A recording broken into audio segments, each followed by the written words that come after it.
Blessings BookTube. I'm here to talk to you today about a book I didn't like. Now, I don't generally do reviews, or not generally. I don't, as a rule, do reviews of books that I don't like. Also, read very few books that I don't like. Um, I'm shocked, frankly. One of the things that shocked me in BookTube is how many books you read that you don't like. I don't know why this is. It's something to do with all the weird lists and challenges and dubious recommendation sources and judging by the cover and things of that nature that happens. But pretty good at knowing what I like and how to find it and spot it. And when I do read something I don't like, I think there's not a huge amount of value in posting a review about that. It's not a review, an analysis, the discussions of books that I do. But I thought I'd do one just to sort of show you that what that looks like when it happens. So this is called I Know You Got Soul. And you can see that the title is much smaller than the author's name, Clarkson. So this is a famous guy. See, I paid 60 baht for it. It was when I bought all those humor books. At the time I got all the poetry omnibuses super cheap. I know Dilbert's Authors in the Fire for sexism and racism and I don't know what. But I like his book and I read it and I enjoyed it.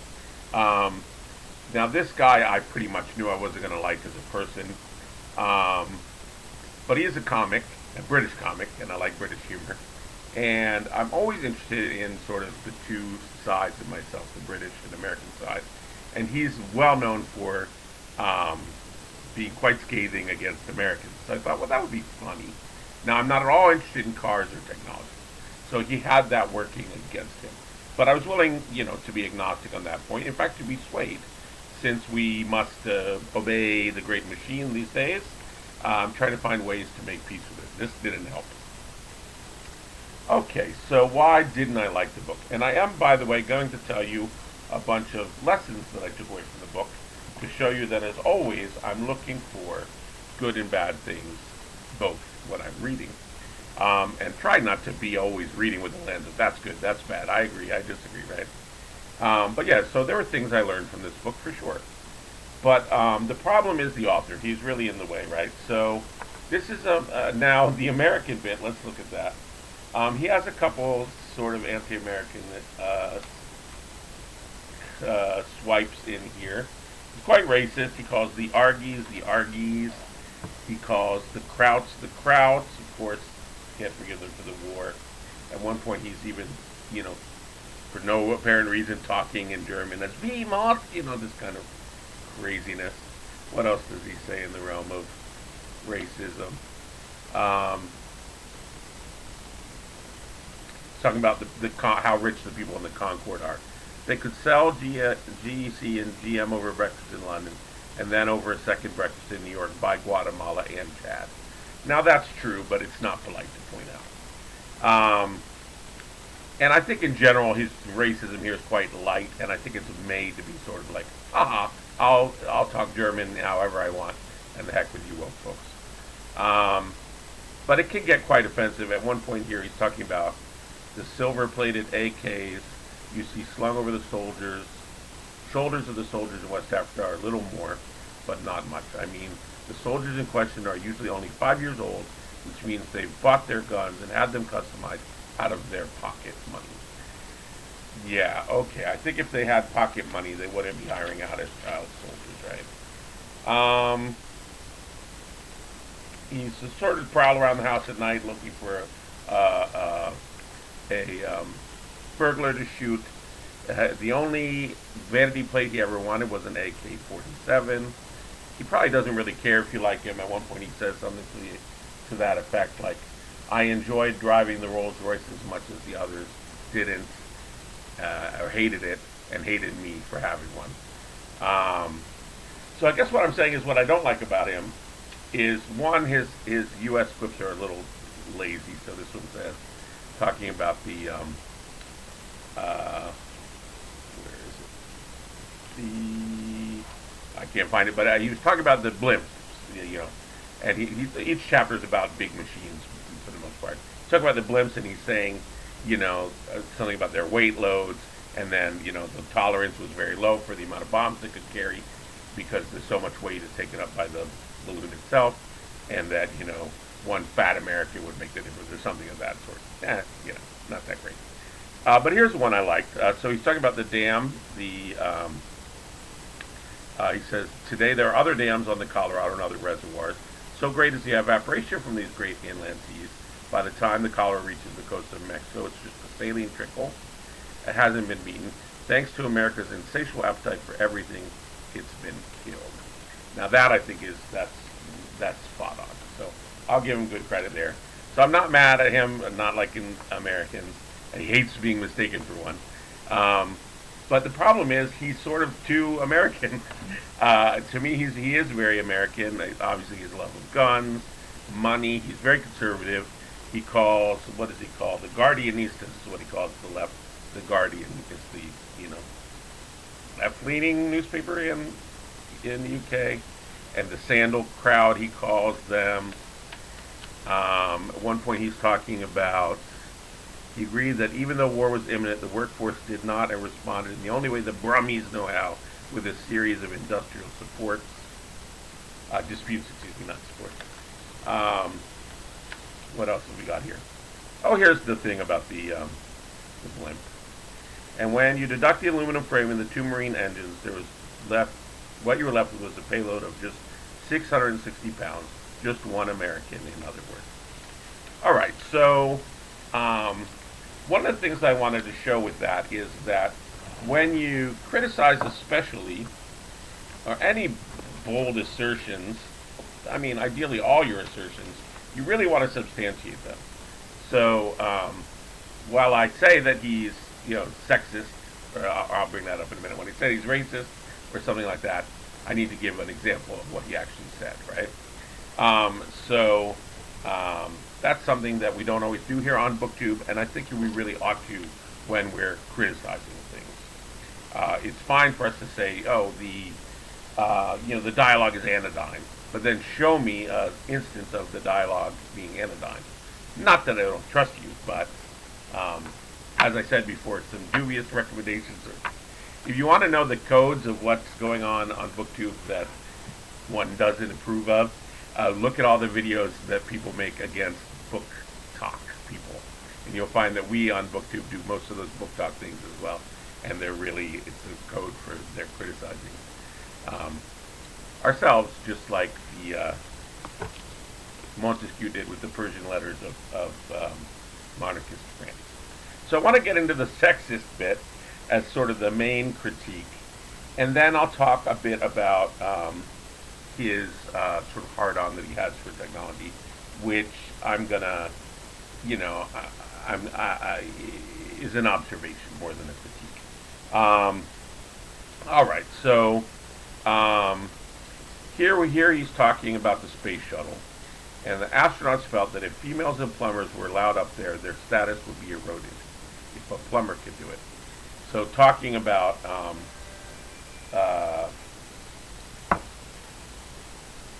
real in the world resistance to having female astronauts does not make him a racist. He is in this case remarking on racism in the world. To not remark on isms that exist in the world is whitewashing and is in fact racist. So that is not counted against him. But some of these others are going to get there. Here is in his own words, for instance. There's only one thing blokes love more than an interesting fact, and that's a superlative. That's why I like the 747. It's the biggest, the fastest, the heaviest. Okay, he's just talking about men there. No big deal. But then we get this. You may also be to know, if you're a man, that its wingspan is longer than the Wright brothers' first flight, and that its tail is taller than a six-story building. Okay, now, women aren't allowed to be interested in that? I know I've heard size doesn't matter, but... So that I would say he's starting to get himself in a little bit of trouble. Here is a very strange observation. He wants to talk about the war having ended. He likes to talk about weapons as well as other machines. And he's talking about the AK-47. So it wasn't actually ready, as the name flies until 1947. 2 years after Hitler's penis has been buried under the Kremlin, but that didn't stop it becoming far and away the most successful gun in the whole of military history. Now, of all the things that you could choose to note the sort of watershed of history, choosing that particular appendage seems to me quite odd. Later he refers to an erection, where is it here? I'm not sure, for instance, that Herr Porsche would get much of a hard-on for the Cayenne. And how would William Lyons react, I wonder, if he knew Jaguar's cornboard was chasing Euros, offering a front-wheel drive, etc. Alright, so this is a bit odd. I mean, is it sexist, homophobic? I don't even know exactly what to call it. It's a certain sort of masculinity, right? It's often called locker room stuff, although I actually lettered in 3 sports and I never really heard this sort of stuff in the locker room. For example, when you talk about the SALT Treaty, or START Treaty, I guess it was. Because a few years ago, long after the Berlin Wall had come down, America and Russia had made public command love. I was at the Davis Monthan Air Force Base. We'll come back to that base in a moment as one of the interesting observations he makes in this thing here.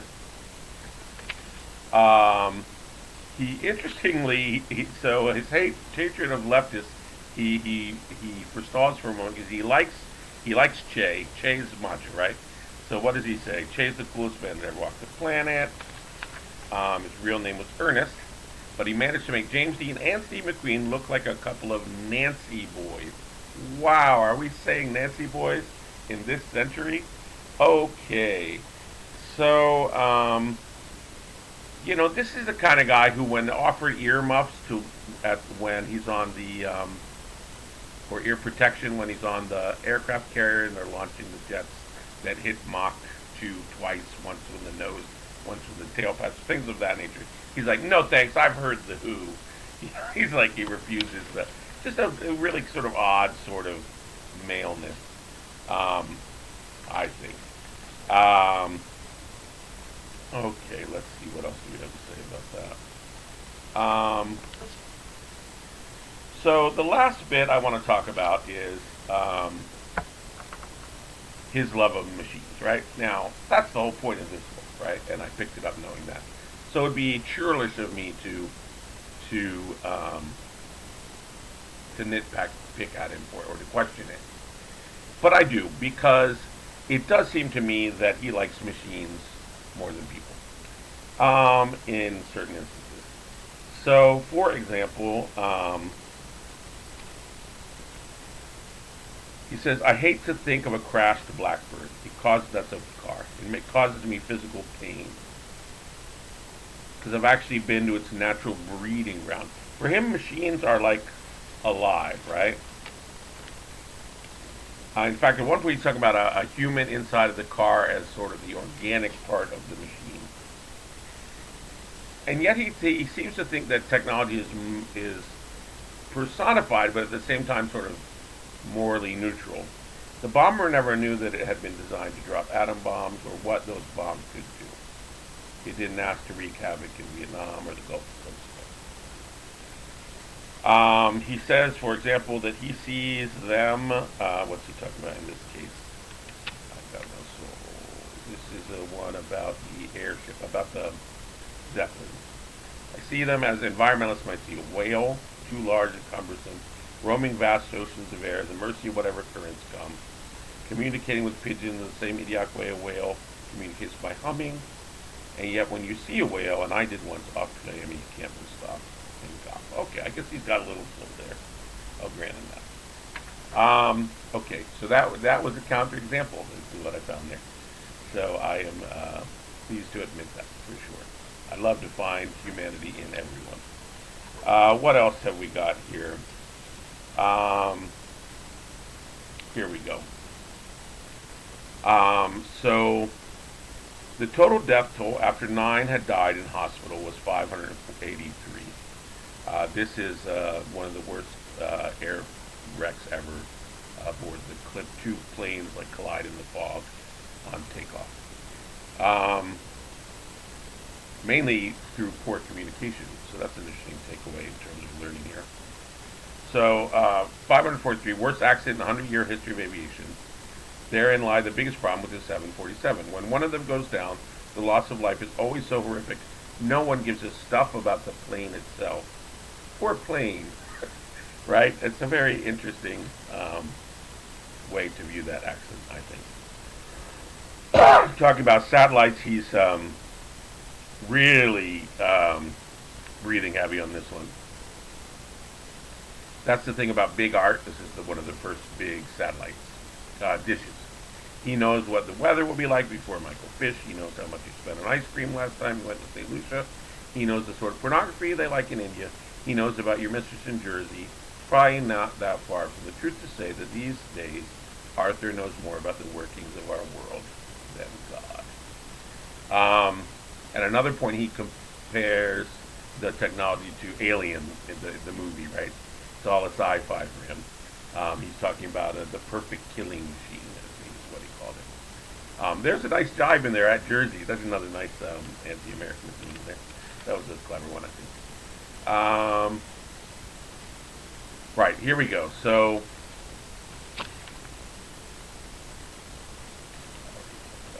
my final example of this, he's talking about the dam. It's now regarded as one of the prime terrorist targets in the world. And as a result, all commercial traffic and any bus carrying luggage is banned from driving over it. And there's a fear that if it were to be destroyed, it would take a huge chunk of Western America with it. You can tell that he's not crying, that there would be no Phoenix, no Vegas, although you sort of picture him as the type that would go to and enjoy Vegas. That would be sad, I'm sure. So if you take a huge chunk of Western America with it, that would be sad, I'm sure, but not as sad as losing the dam. That would be unbearable. Now, I'd like to believe that this is just a swipe at America, but honestly, I think he would feel the same. He'd certainly feel the same if the dam was in Bangladesh.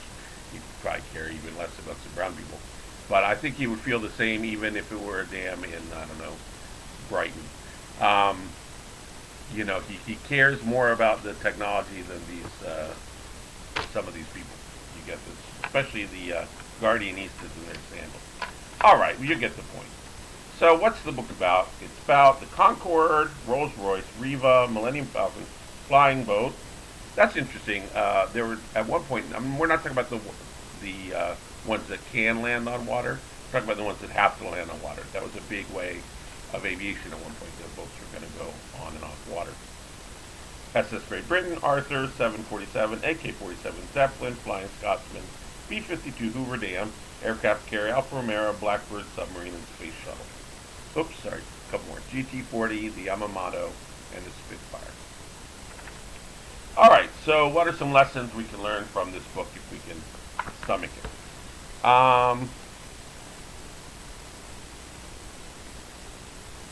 Well, there was a guy, Brunel, who tried a vacuum train before. Didn't Elon try that?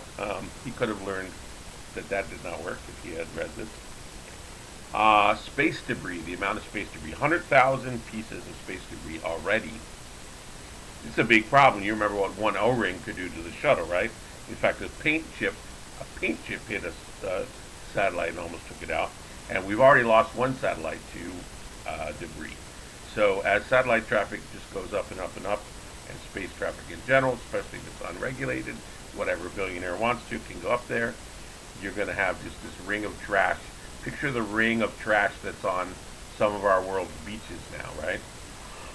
We're going to have that in space, except that it's super deadly at high speed. A little science. One thinks of, ice has 3 states, right? But one thinks of like solids as solids, liquids as liquids, gases as gases for the most part. But really, all solids are only solid at our state, at our stasis, right? At our pressure, at our temperature, where we sit here in this narrow bit of atmosphere that we have on this Earth. But if you think about it, like when these machines go up and they, experience extreme heat or extreme G-forces or extreme whatever, sonic booms. The heat just, the solids just, stretch or shrink or experience all kinds of elasticity. So that's quite interesting to think of solids as only conditionally solid, I thought. He had an interesting point about thinking about distance as measured by time instead of, miles. Because obviously if there's a train route, so there's supersonic speed train that we have here in Asia and not unfortunately in the States, or if a plane does or doesn't fly there, what could take days, weeks of travel can be done in hours. So in fact, certain times you're closer to a capital city in another country than you are to some little regional backwater city in your own country, depending what roads do or don't go there. Going back to the war, there was a time when there was